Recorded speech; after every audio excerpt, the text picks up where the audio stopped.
Welcome to the online service of the Unitarian Universalist Church of Canandaigua. I'm Pat Harris, and I'm a member of this congregation, and I'm the person doing the service today. And I'm glad that all of you are joining us.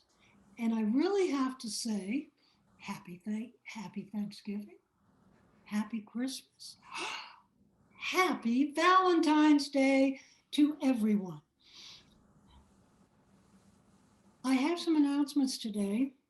One announcement is that you are invited to participate in a special online choir service being put together by First Unitarian in Rochester. They have all the technology people to do this work. What you'll be asked to do after you're given directions is to record yourself singing, forward your recording to Bill, and then he will send all of our contributions to First Church. If you want more information about this large choir performance, you need to contact Bill Mills, and he will share everything you need to know to make this work. If you want to contact Bill, contact him at his email address at music@canandaiguauu.org. There will be a special congregational meeting, not today, but on the 21st, after the service, immediately following the service, that is going to allow people to respond to the statement of conscience that UUA is considering putting on their agenda for their general meeting. We are not voting on the statement of conscience. We are only voting on putting this item on the agenda. Another announcement. I don't think I ever have this many announcements. The thing that was called last week the elder service is in the planning stages. And you're probably saying, I'm not old. I don't say that. I know I'm old. But you're probably saying, I'm not old, so how can I be an elder? Well, elders have a lot of meaning. And if you're a long-time member of our church, if you have a history with our church, you probably have some wisdom from that history to share. If you can share that wisdom as an elder, then you should contact Eileen, who is arranging this service, and join her service. I have one more announcement. If you're on our mailing list, Dorothy sent out an email about a person, a family, migrant workers who need some help. I hope you'll find that email in your inbox and read it. But if the way that's suggested is not a way that you are comfortable to share, then I would hope you would use a reply to Dorothy's email and talk to her about how you can go online to share with our migrant worker community. In the past, when we met in person, the second Sunday of the week was of the month was in fact the Sunday that we had out a collection dish for migrant workers. And so we always had incoming money every month that could go to the migrant workers. Because we're not in person and we can't put a dish out for you to put your money in, we haven't been doing so much support for that community. So I would urge you to read Dorothy's email. If it doesn't work for you, contact her because she might have another way that will work for you. And thus ends the announcements. Now we will enter a space of worship.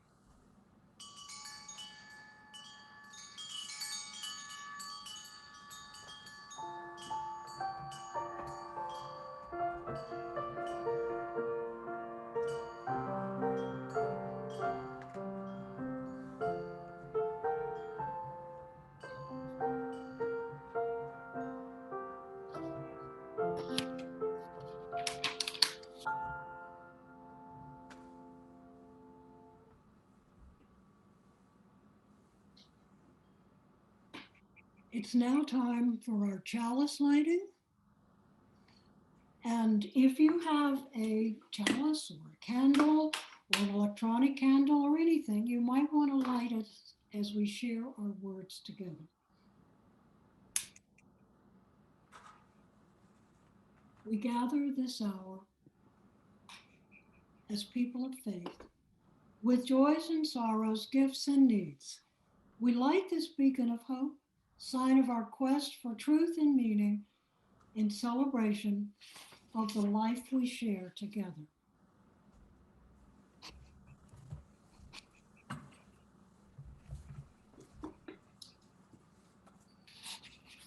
As some of you may know, I love to travel around our country. Well, I did before COVID. Now I pretty much travel around New York when I travel at all. And with the snow coming, I guess I won't travel this week. In the past, I took trips to visit the museum areas that have been set up in the various villages that were established by the United Society of Believers in Christ's second appearing, possibly better known as the Shakers. Now, I do know that vacations are for relaxation and maybe going to the beach or the mountains or a resort or what people would consider exotic places. But I find my trips, such as this one, to a historical site have the ability to renew me as well as a trip to the beach or the mountains. I take those trips, but this is just as important. I first learned about the Shakers when I was studying religions and the rise of groups believing in the possibility of a utopian society. At the same time that I was doing that studying, a minister friend of mine was wondering aloud with me that maybe I was, in fact, a closet Mennonite because of my interest in leading a simple life. And I thought about it, but I eventually shared with him that I felt that their belief system didn't really fit me. Yes, I enjoy living as simply as I can, but I want to live in today's world with electricity and with zippers. I want to be inclusive and to reach out in a supportive way to people who are not just like me, that are different from me. And I didn't feel that the Mennonite community lived in a way that supported those views. But the conversation had me digging deeper into Quakers and Shakers and the Masons, among other groups that were prevalent in this New York area. And maybe that's why my minister friend said what he did to me, to get me thinking about these groups. He was kind of a tricky person. And he was my mentor, and so he had some responsibilities that way. All this study led me to visiting the Shaker communities from Maine to Kentucky and states in between. And those visits led me into even deeper thinking about how life and work are a part of my spiritual journey and how connection to others is a part of that journey. Of course, I also learned about a celibate society that had men and women doing separate and different tasks. And that point almost made me miss out on some of the good points that I had to consider arising from this group. I think we come to church for some of the same reasons I traveled back in time to these utopian societies.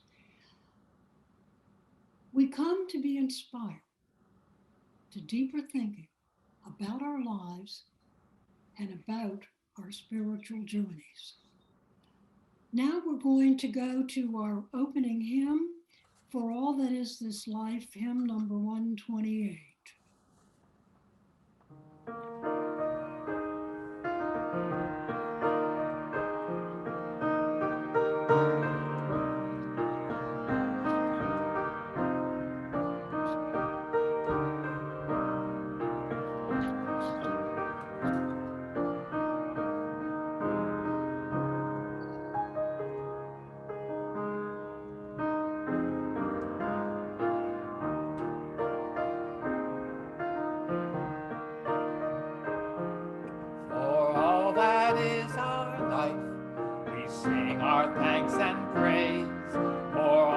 life is a gift which we are called to use to build the common good and make our own days glad. For needs which others serve, for services we give, for work and its rewards, for hours of rest and love, we come with praise and thanks for all that is our life. For sorrow we must bear, for failures, pain, and loss, for each new thing we learn, for fearful hours that pass, we come with praise and thanks for all that is our life. For all that is our life, we sing our thanks and praise. For all life is a gift which we are called to use to build a common good and make our own days glad.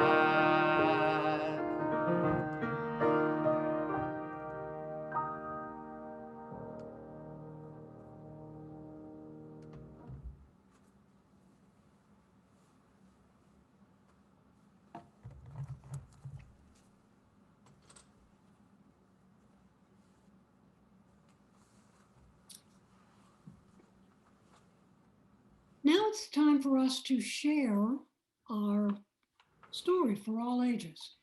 And I am going to do a screen share because the book I have is on a screen share.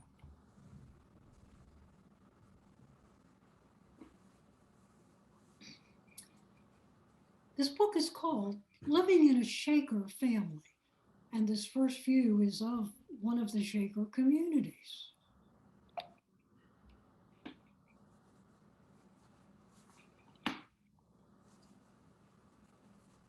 And I'm going to set it up.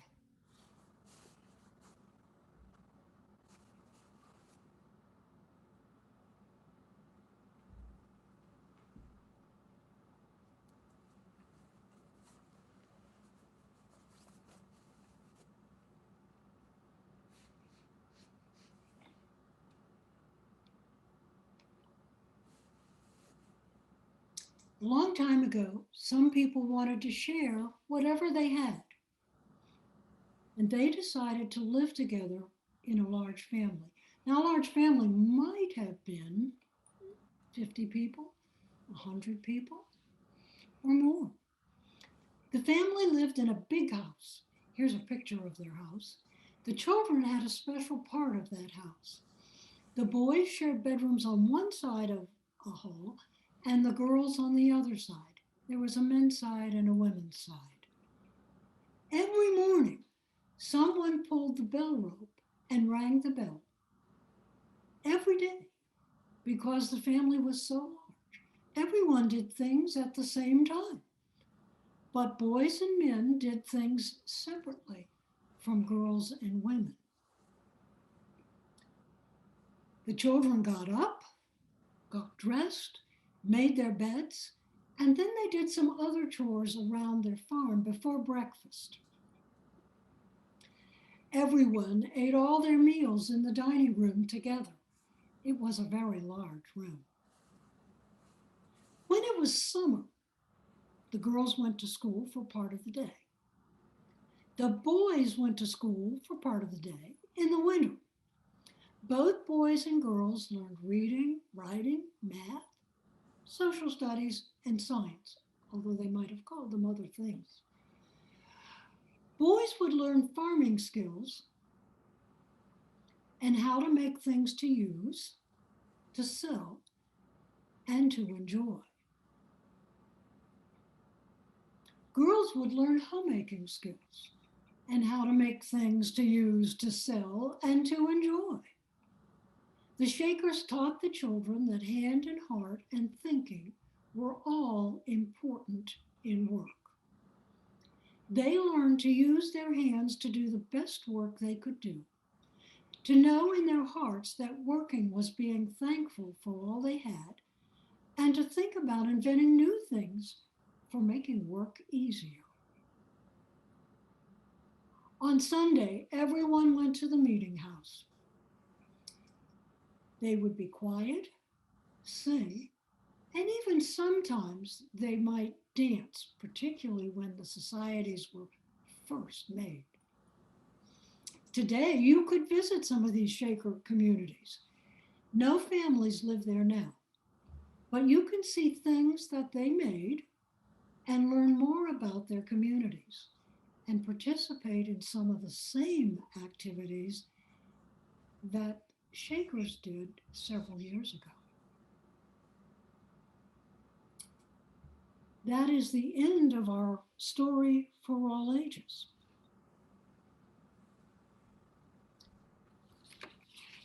Now it's time for us to do our sharing of joys and sorrows.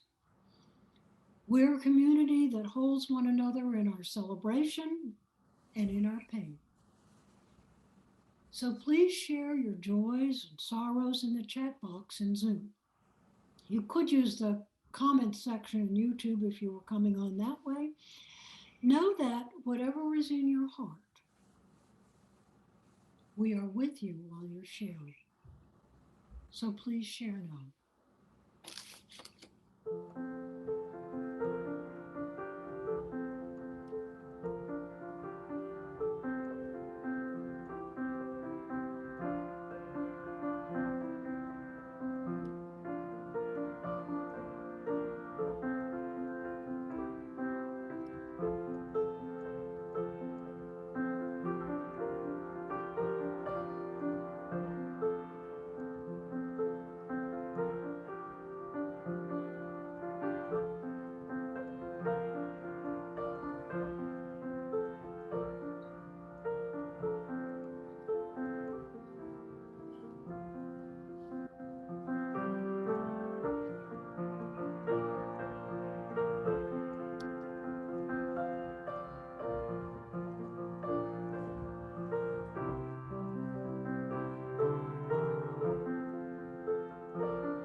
In our joys and sorrows today, we are, many of us, thankful for having gotten our shots and for information on getting shots, and may COVID not be with us forever.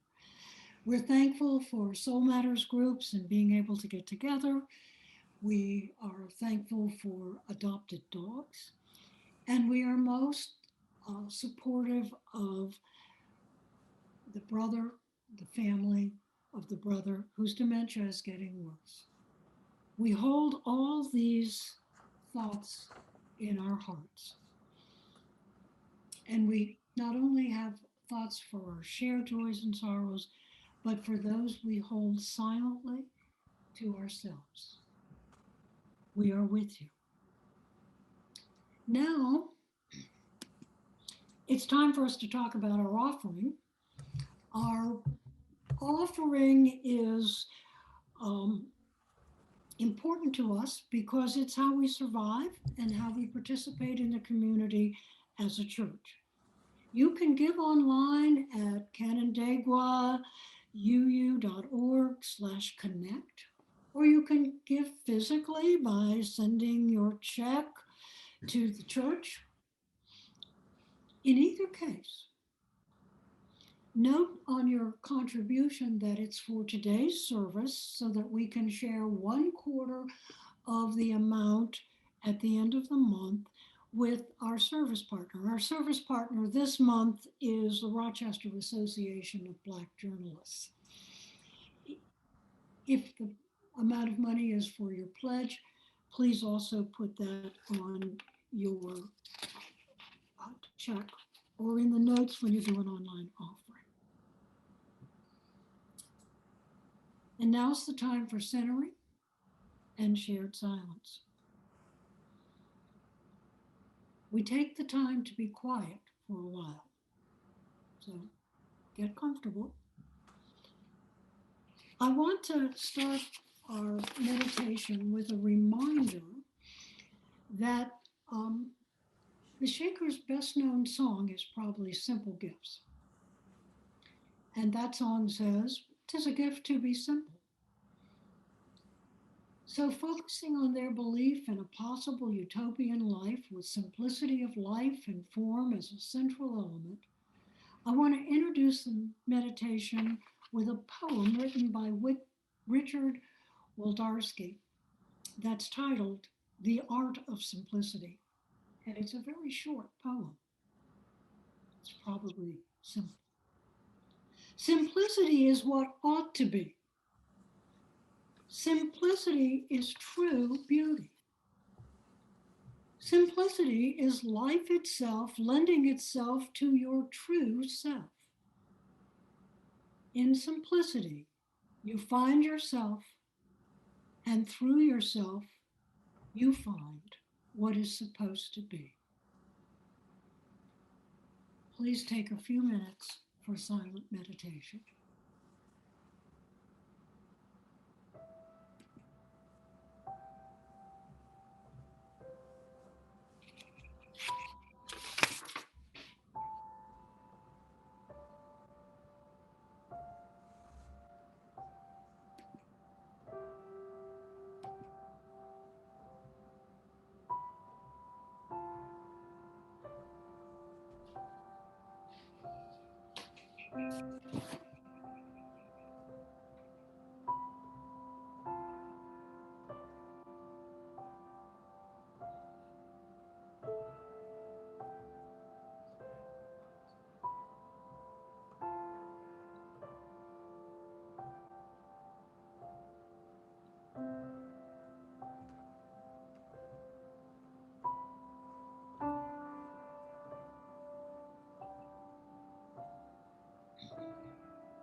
My sermon topic for today is heart, hand, and head. It's not quite like head, shoulders, knees, and toes, but heart, hand, and head.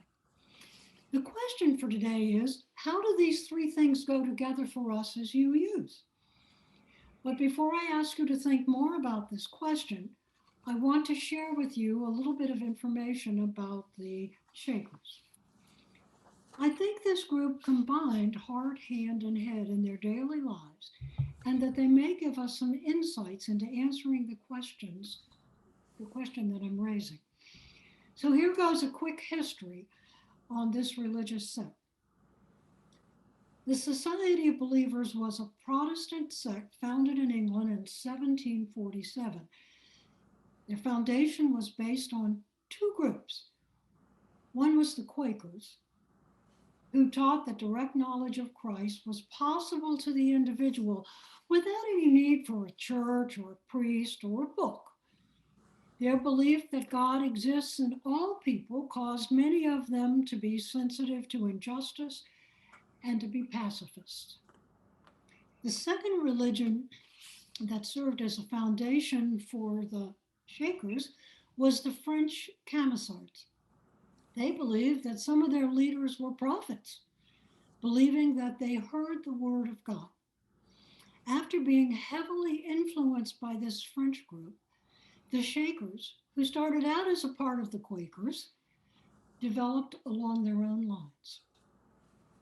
One of the people we know best in this movement is Anne Lee, known as Mother Ann. She was in the movement for 12 years in the Shakers in England when she had a special manifestation of the divine light. That's what she called it. And she worked in England in the Shakers for 4 years. But 4 years later, 1774, she left England and sailed to America because she said she received a divine directive to do so. And she became the founder and the leader of the American Shakers. She did her work northwest of Albany, New York, and gathered followers in New York until her death in 1784. After Mother Ann was no longer the primary leader, leadership fell to Joseph Meacham and to Lucy Wright, who were the first American born leaders of the Shakers. And under their leadership, the Shakers in America developed a way of life that kept them mostly apart from the world. Meacham is known particularly for establishing rules for the communities. He established rules on architecture, communal life, behavior, and worship. And he placed individual discipline as a cornerstone for the movement. Wright, on the other hand, traveled into other areas of New York, other states, and even to areas like Kentucky, and greatly expanded the number of Shaker communities within the United States, taking them to new areas.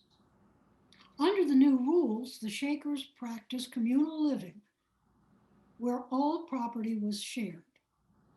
They didn't believe in procreation, and men and women lived and mostly worked apart.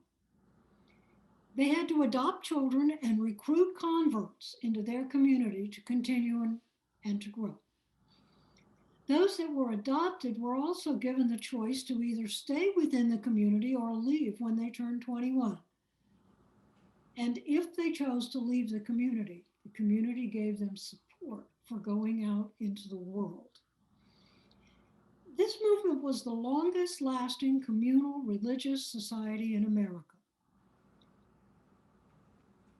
But their choice of being celibate was a cause for hostility from other groups of people towards this movement.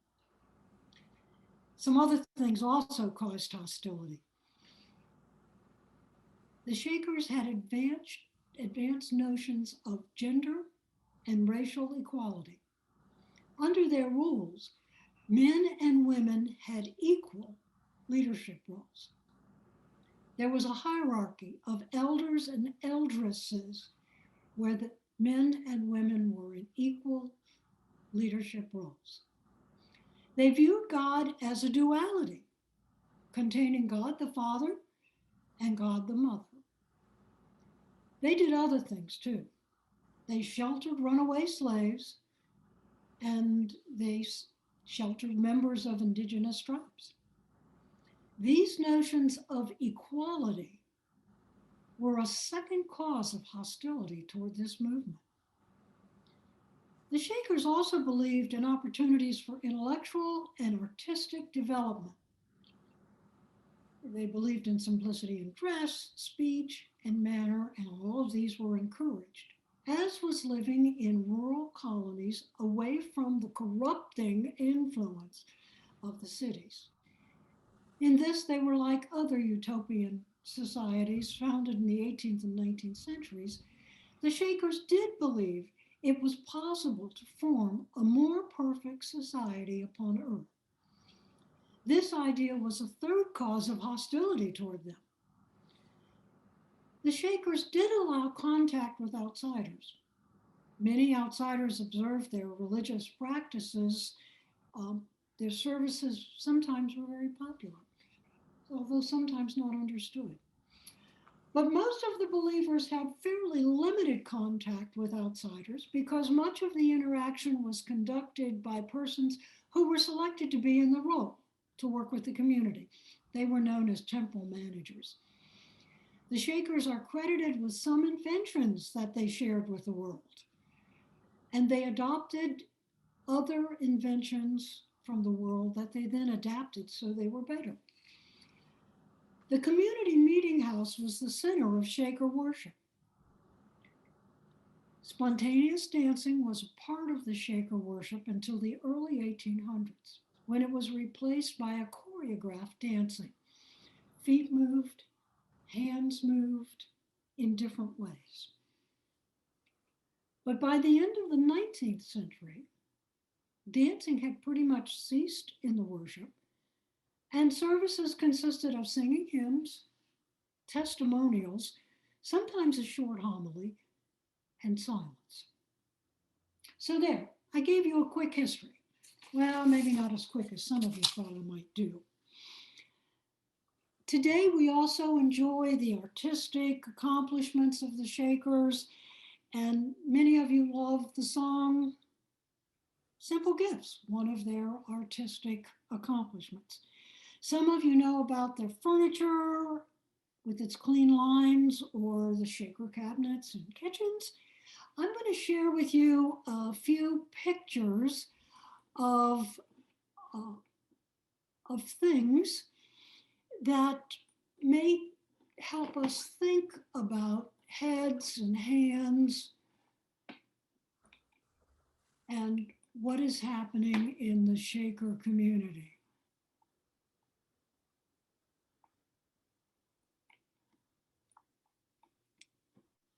So here come some pictures. Buildings, a round barn. This door over here on the right-hand side of the screen lets carts go in and they wind up around the round part of the building up to that top part where they then dump their hay load right into the middle of an area in the center of the barn so that the hay is there for all the cows who are ringing that inner ring. Nobody else had an invention like that. Here's a bedroom showing simplicity and the things that were pretty typical in a community bedroom in society. Here's a dining hall. There's a contemporary picture on the side and a historical picture on the other side over to the left showing all the people eating together. Notice all the women lined up on one side, men would be lined up in other tables because they kept separate all the time. These are a couple of inside pictures showing a railing. Uh, Notice that there's no board below the spindles. Shakers did that because they found out it was easier to clean the floor. And of course, the other picture shows a typical peg rail where things are hung up. Shaker furniture was known for its simplicity, but notice the detail in the table and the smooth transition in the legs. Quality, simplicity, but art. And chairs, Shakers are famous for chairs.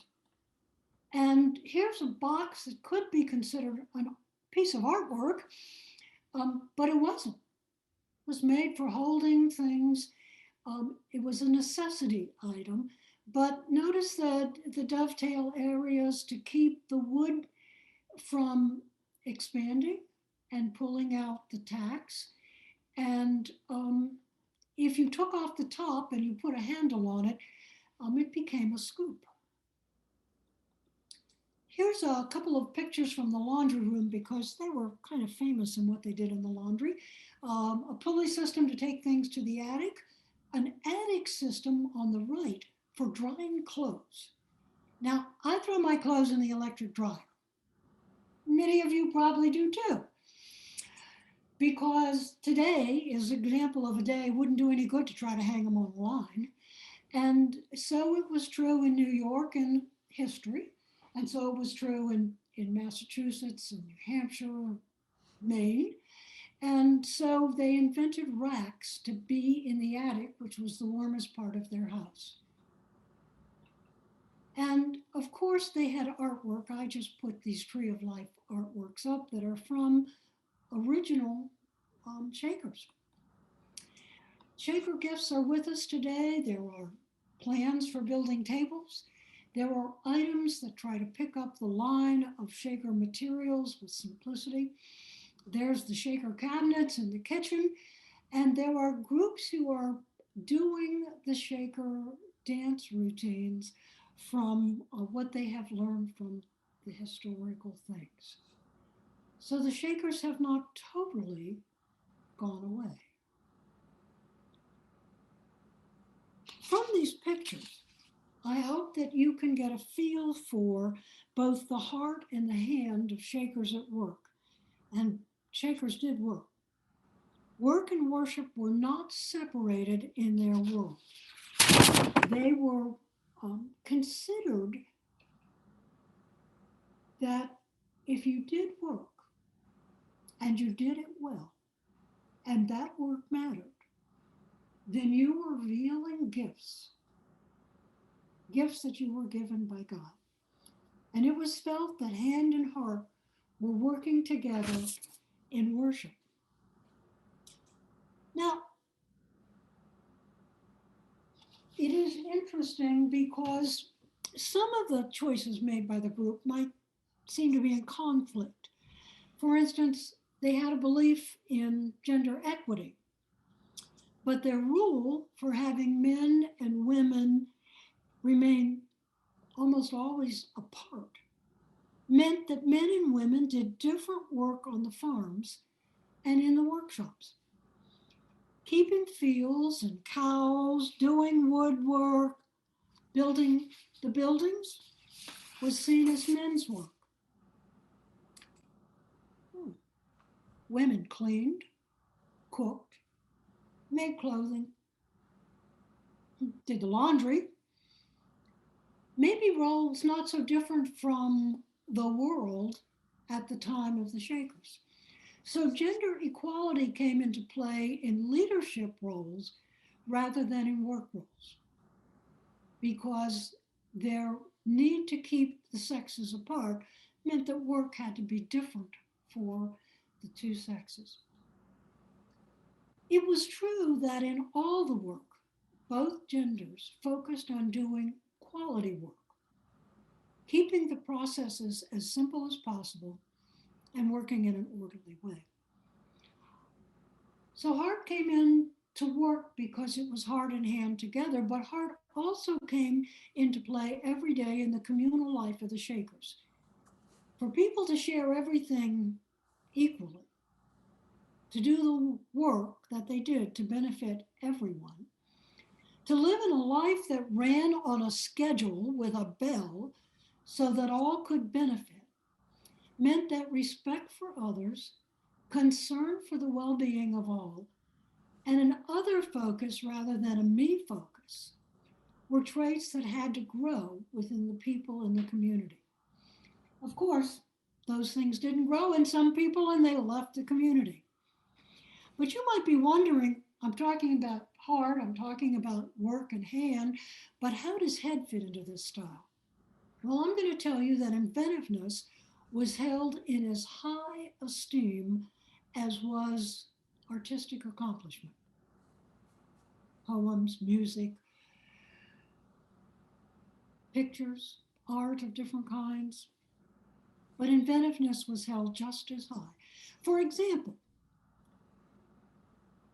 they created a simple chair. In fact, the chair was not created by Shakers.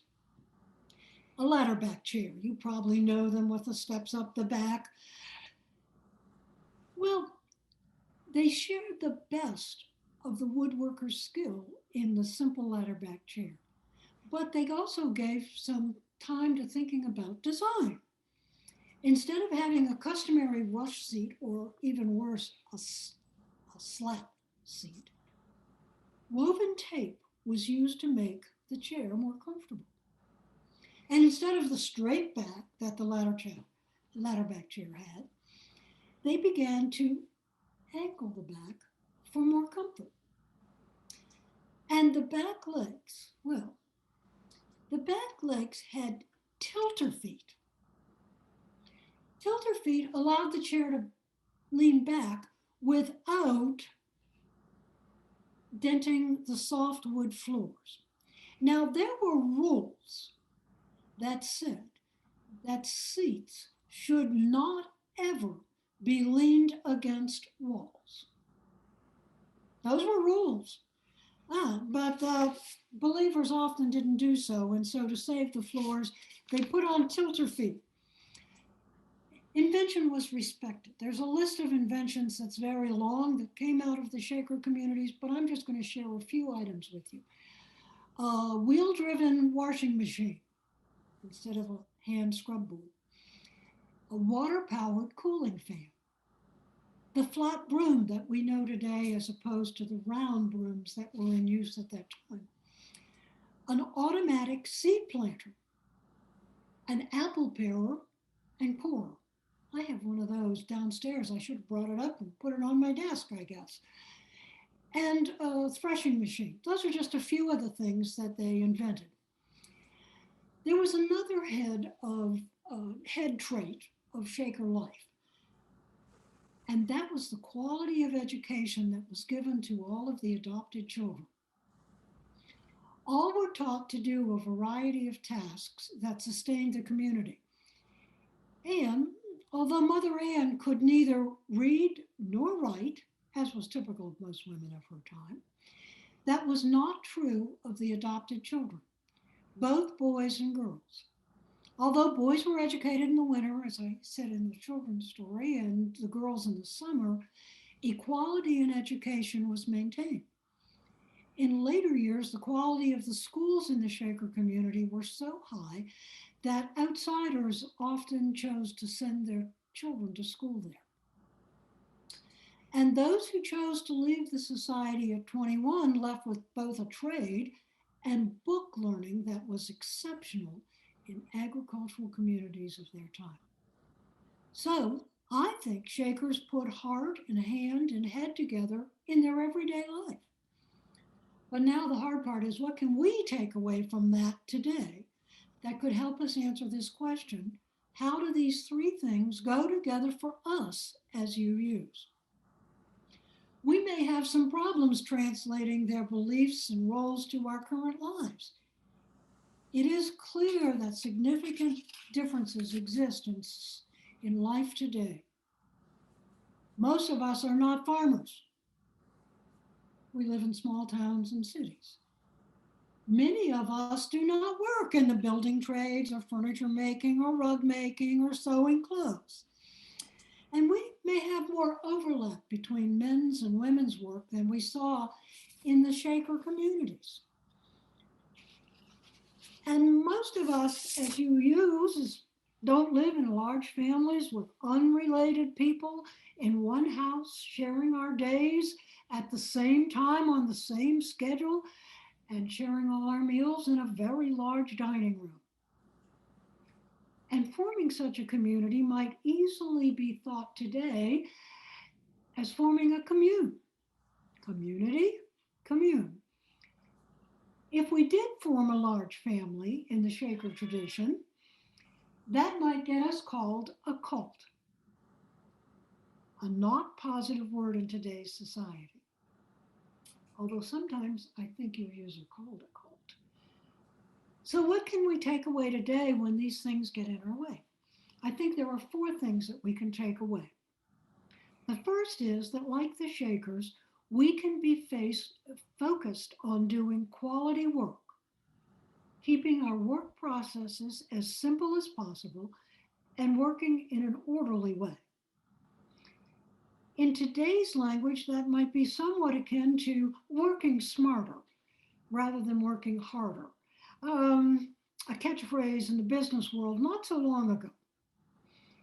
It might also bring us to think about how to keep both our working and living environments orderly so we can find items quickly and have only those things that add to our lives. In this idea, I feel shades of Marie Kondo's philosophy and that of others coming up with organizational and decluttering strategies in today's life. That's one thing we could take away. A second thing we could take away is that doing work that matters and doing it well can be seen as revealing our gifts to others. That can mean lots of things in our lives. It can mean sticking to a job and finding pleasure in doing the job instead of allowing whatever frustrations come from that job to affect our overall quality. It can mean smiling through some of the tough times and still working.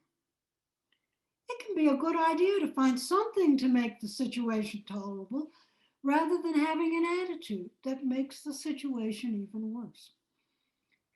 It can mean joining with others to form a collective bargaining unit, calling for some change in the working conditions. It could even mean making a change in the job because our gift needs to shine in a new area. It can be picking up new kinds of volunteer work in retirement. Well, but sometimes it's not possible to change jobs, and it can be very difficult to improve our working conditions. And I do believe that maybe the only thing we can do is think like the Shakers did and think attitude can make a difference. The third point is that, like the Shakers, maybe we need to appreciate the need for beauty in everyday things, showing respect for artistic accomplishment, but also showing respect for inventiveness. Of course, beauty's in the eye of the beholder, but I think given the choice between two objects, and it's truly a choice, you don't have to buy one, maybe we need to make the choice of the item that we feel brings beauty into our lives. And although we do need to respect inventiveness, technology advances may not always be so helpful to some of us. And so we need to be sure that we're keeping a balance between beauty and technology in our life.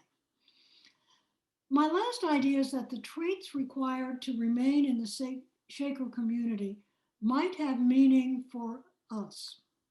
Those traits were developing respect for others, concern for the well being for all, an other focus rather than a me focus.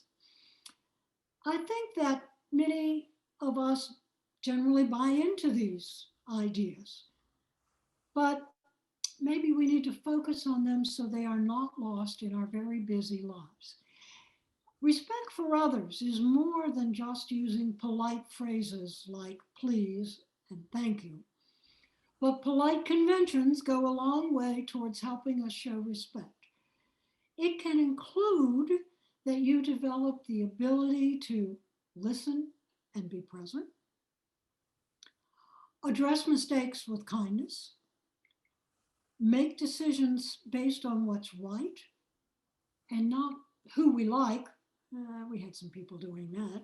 Respect physical boundaries, all those things, respect.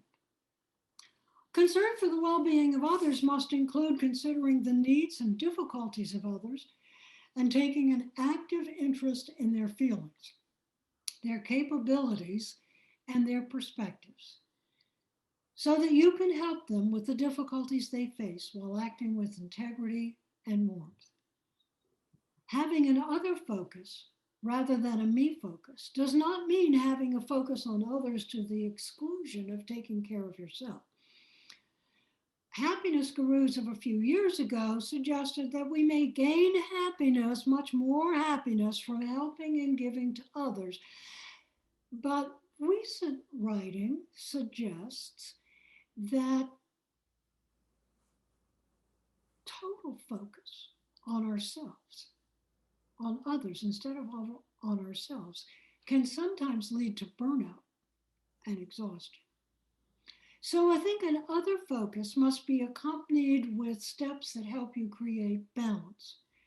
You need to know what is important to you, how to sometimes say no, and develop self compassion that allows your inner voice to forgive yourself and focus on the positive you. So, the four things I want you to think about is that the focus on doing quality work, keeping work processes as simple as possible, and being orderly is important. That remember quality work reflects on us. Appreciate the need for beauty in everyday things while considering the need for inventiveness. Develop respect for others, concern for the well being of all, and a balanced other focus that does not let you forget about you. Now you've heard what I think. Listening to me is probably the easy part. Sometimes you can even tune me out. The hard part is what can you take from whatever you have heard that might help you answer the question, how do heart and hand and head go together for you as a you?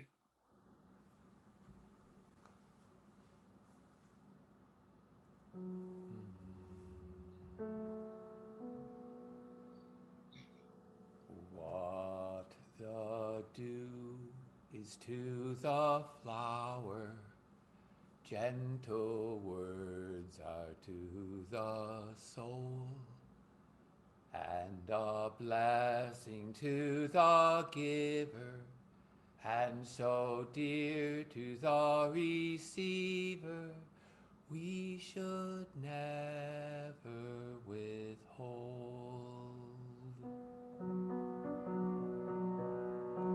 What the dew is to the flower, gentle words are to the soul, and a blessing to the giver, and so dear to the receiver, we should never withhold. Gentle words, kindly spoken, often soothe the troubled mind, while links of love are broken by words that are unkind.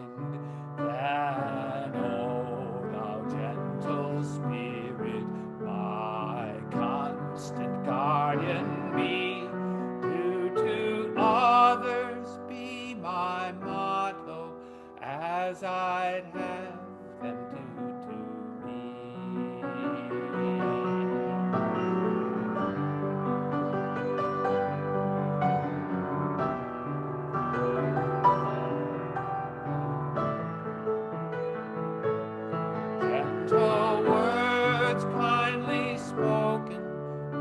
and soothe a troubled mind, while links of love are broken by words that are unkind. Then, oh, thou gentle spirit, my constant guardian be, to others be my motto, as I'd have them do to me. To others be my motto, as I'd have them do to me.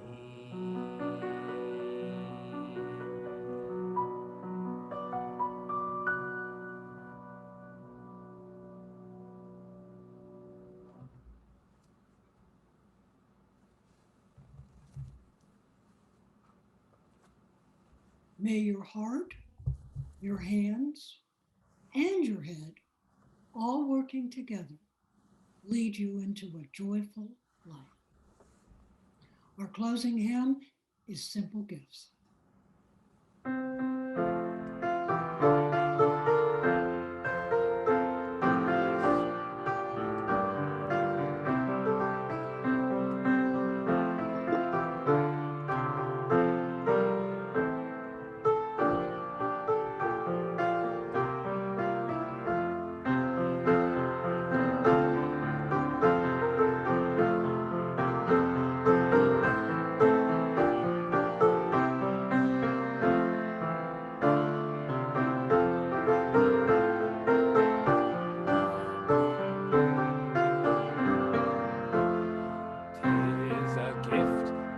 Simple, 'tis a gift to be free, 'tis a gift to come down where we ought to be. And when we find ourselves in the place just right, 'twill be in the valley of love and delight. When true simplicity is gained, to bow and to bend we shan't be ashamed. Our delight, till by turning, turning we come round right. 'Tis a gift to be simple, 'tis a gift to be free, 'tis a gift to come down where we ought to be.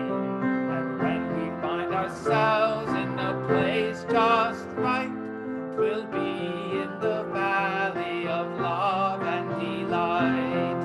When simplicity is gained, to bow and to bend we shan't be ashamed. To turn, turn will be our delight, till by turning, turning we come round right.